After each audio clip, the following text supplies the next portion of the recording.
അഗ്നിപരീക്ഷയിലെ ഇന്നത്തെ ദിവസം 4 പേര് അഗ്നിപരീക്ഷ പ്ലാറ്റ്ഫോമിൽ നിന്നും പുറത്താവുകയാണ്. ബിഗ് ബോസിന്റെ പടിവാതിൽ സ്വപ്നം കണ്ടുവന്ന 40 പേരിൽ 4 പേര് ഇന്ന് അഗ്നിപരീക്ഷയിൽ നിന്നും പുറത്തായിരിക്കുകയാണ്. ആരൊക്കെയാണ് ആ 40 പേര്? എങ്ങനെയാണ് ഇവരെ പുറത്താക്കിയത്? ഫെയർ ആണോ അൺഫെയർ ആണോ?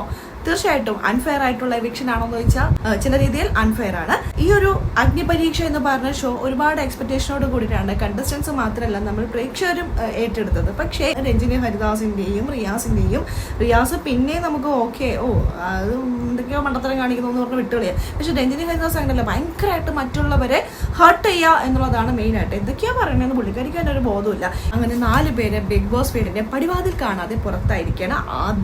ഇന്നത്തെ ദിവസം നടക്കാൻ പോകുന്ന എവിക്ഷനെ കുറിച്ചാണ് കേട്ടോ പറയുന്നത്. ആരൊക്കെയാണ് ആ 4 പേര്? എങ്ങനെയാണ് അവർ പുറത്താക്കുന്നത്? നമുക്ക് വീഡിയോയിലേക്ക് പോകാം. ആദ്യമായിട്ടാണ് നിങ്ങൾ ഈ ചാനൽ കാണുന്നുണ്ടെങ്കിൽ ചാനൽ ഇപ്പോൾ തന്നെ സബ്സ്ക്രൈബ് ചെയ്യുക. 40 പേരെയും ഒരു ടീമായിട്ട് ഡിവൈഡ് ചെയ്തു. 10 പേര് വെച്ചിട്ട് അവർ ഇരിക്കുന്നതിന്റെ അടിസ്ഥാനത്തിൽ തന്നെ 4 ടീമുകളായിട്ട് മാറ്റുകയും ഈ 4 പേർക്ക് കൂടി ഒരു ടാസ്ക് കൊടുത്തിരിക്കണം. ഇതിന്റെ ഇടയിൽ ഒരുപാട് പ്രശ്നങ്ങളൊക്കെ നടക്കുന്നുണ്ട് കേട്ടോ. പ്രശ്നങ്ങൾ എന്ന് പറയുമ്പോൾ രഞ്ജിനി ഒന്ന് ചോദിക്കുന്നു, അവർക്കൊന്നും ആലോചിക്കാൻ പോലുള്ള സമയം കൊടുക്കുന്നില്ല. അപ്പോഴേക്കും രഞ്ജിനിക്ക് ദേഷ്യം വരുന്നു, ഒച്ചപ്പാടുണ്ടാക്കുന്നു, ബഹളം ഉണ്ടാക്കുന്നു. പിന്നെ രഞ്ജിനി തന്നെ ഒരു തീരുമാനം പറയുന്നു. എന്നാൽ പിന്നെ രഞ്ജിനിക്ക് എന്നെ തീരുമാനം എല്ലാം പറയണമെന്നുണ്ടെങ്കിൽ അത് അങ്ങനെ തന്നെ പറഞ്ഞിട്ട് പിന്നെ എന്തിനാ അവർക്കൊരു പവർ കൊടുക്കുന്നത്, അല്ലെങ്കിൽ ഓപ്ഷൻ കൊടുക്കുന്നത്? അതിന്റെ ഇടയിൽ റനീഷ ആണെങ്കിൽ രഞ്ജിനി അച്ചെടുക്കുന്നത് കണ്ട് പേടിച്ച് വരച്ചിരിക്കുകയാണ്. റനീഷക്ക് പ്രത്യേകിച്ച് റോളില്ല, എല്ലാം ഹാൻഡിൽ ചെയ്യുന്നത് രഞ്ജിനി ഹരിദാസാണ്. രഞ്ജിനിയാണോ ഓവറോൾ നോക്കുന്നത്. കണ്ടസ്റ്റന്റിന്റെ അഭിപ്രായമാണെങ്കിലും അവിടെ ആങ്കറിങ് ചെയ്യുന്ന റനീഷയുടെ അഭിപ്രായമാണെങ്കിലും ജഡ്ജ്മെന്റ് പാനലിൽ ഇരിക്കുന്ന ആ 3 പേരുടെയും ഒരൊറ്റ വാക്കായിട്ട് മാറിയിരിക്കുകയാണ് രഞ്ജിനി ഹരിദാസ്. അത്തരത്തിലാണ് പോകുന്നത്. പക്ഷേ ആദ്യമൊക്കെ അഖിൽമാരാറോട് ക്ഷമിക്കും, ഇനിയുള്ള ദിവസങ്ങളിൽ നോക്കാം. ഇനി അവർ തമ്മിൽ ഇടയാവേണ്ടിരുന്നാൽ മതി. ഇവർക്കൊരു ടാസ്ക് കൊടുത്തു. ഇവർക്കൊരു ടൈമറാണ് കൊടുത്തിരിക്കുന്നത്. 60 സെക്കൻഡ് ടൈമർ. 60 സെക്കൻഡ് അതിൽ ഏറ്റവും കൂടുതൽ 60 സെക്കൻഡിനോട് ഏറ്റവും കൂടുതൽ അടുത്തിരിക്കുന്ന സെക്കൻഡുകൾ ആരൊക്കെയാണോ ഒരു റെഡ് ബട്ടണൊക്കെ കൊടുത്തിട്ടുണ്ട്, അതൊന്ന് പ്രസ് ചെയ്ത് ആ ഒരു ടൈം കാൽക്കുലേറ്റ് ചെയ്ത് പോകുക എന്നുള്ളതാണ്. അതിൽ 60 സെക്കൻഡിൽ ഏറ്റവും അടുത്ത് നിൽക്കുന്നത് ഏത് ടീമാണോ ആ ടീം വിജയിക്കും. അങ്ങനെ 4 ടീം വന്നു. അതിൽ വിജയിച്ചിരിക്കുന്നത് ടീം ഡി ആണ്. അവരൊരു 51 സെക്കൻഡ് കറക്റ്റ് ഒരു 51 സെക്കൻഡ് അവരെത്തിയിരുന്നു. തീർച്ചയായിട്ടും അവരാണല്ലോ വിജയിക്കാം. ഈ 4 ടീമിൽ നിന്ന് ക്യാപ്റ്റൻ തിരഞ്ഞെടുത്തിട്ടുണ്ടായിരുന്നു. ഈ ക്യാപ്റ്റന്മാരും സത്യം പറഞ്ഞാൽ അവർ സേഫ് ആയിരിക്കുകയാണ്. ഇവർ ഡേഞ്ചർ സോണിലേക്ക് പോവില്ല, അല്ലെങ്കിൽ എവിക്ഷൻ നടക്കില്ല. ഇന്നൊരു എവിക്ഷൻ നടക്കുമെന്നുള്ള കാര്യവും ഈ കണ്ടസ്റ്റൻസിനോട് ഇവർ പറഞ്ഞിട്ടുണ്ടായിരുന്നില്ല എന്നുള്ളതാണ് വേറൊരു കാര്യം. ഈ എത്ര പെട്ടെന്ന് എവിക്ഷനോ എന്നൊക്കെ ചിന്തിച്ച് കാണാം. പെട്ടെന്ന് കാര്യം നടക്കുന്നത് കേട്ടോ. ഇങ്ങനെയാണെങ്കിൽ ഒരാഴ്ച കൊണ്ട് തന്നെ കണ്ടസ്റ്റൻസ് ഒക്കെ പോകും. ഈ ഒരു ക്യാപ്റ്റനായിട്ട് വന്നവരുണ്ടല്ലോ, അവർ സേഫ് ആയിരിക്കുകയാണ് സത്യം പറഞ്ഞല്ലേ. അത് അവർക്ക് അറിയില്ല അവർ സേഫ് ആണെന്നുള്ളത്. അങ്ങനെ ഓരോ ടീമിന് വന്നു. അങ്ങനെ ഏറ്റവും മോശമായിട്ട് പെർഫോമൻസ് അല്ലെങ്കിൽ പ്രകടനം കാഴ്ചവെച്ച ടീം സിയിലുള്ള എല്ലാവരും വന്നിരിക്കുകയാണ്. എന്നാൽ ഇവർ അവരുടേതായ ഇൻഡിവിജ്വൽ ഗെയിംസ് ഒക്കെ എന്താണ് പെർഫോം ചെയ്തിട്ടുണ്ടെങ്കിൽ പോലും ആ ടീമിലായി പോയത് കൊണ്ട് തന്നെ നിർഭാഗ്യവശാൽ പുറത്തായവരുണ്ടോ എന്ന് ചോദിച്ചാൽ ഉണ്ട്. ബിജു എന്ന് പറയുന്ന ഒരു വ്യക്തി ഈ പുറത്തായിരിക്കുകയാണ്. ആ വ്യക്തി സത്യം പറഞ്ഞിട്ടുണ്ടെങ്കിൽ അതിൻ്റെ ആള് ഒരു ലേബൽ ഉണ്ടാക്കിയിട്ടുണ്ടായിരുന്നു ഈ 2 ദിവസം കൊണ്ട് തന്നെ. പക്ഷേ ആള് പുറത്തായി. ബിജുവിനെയാണ് ആദ്യം പുറത്താക്കിയിരിക്കുന്നത്. അതൊരു അൺഫെയർ ആയിട്ടുള്ള എവിക്ഷനായിട്ട് എനിക്ക് ഫീൽ ചെയ്തു.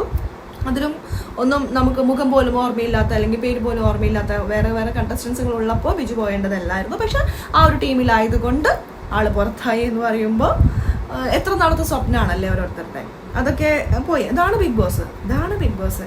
ഫെയറും അൺഫെയറും ഒക്കെ ഉണ്ടാവും. അതൊക്കെ സഹിക്കാൻ മനസ്സുകൊണ്ട് സഹിക്കാൻ തയ്യാറായിട്ടുള്ളവർ മാത്രം വരാം. പിന്നെ ശബ്ദമുയർത്തുന്നവരൊക്കെ അടിച്ചമർത്തുന്ന പോലെ എനിക്ക് തോന്നി. ഒരുപാട് ശബ്ദമൊന്നും ഉയർത്തണ്ട. പക്ഷെ അങ്ങനെ ഒരു ശബ്ദം ഉയർത്തിയൊരു വ്യക്തിയാണ് പൂജ ഫെയർ ആണോ എന്ന് ചോദിച്ചാൽ ചില കാര്യങ്ങൾ പൂജ ഫെയർ ആണ്.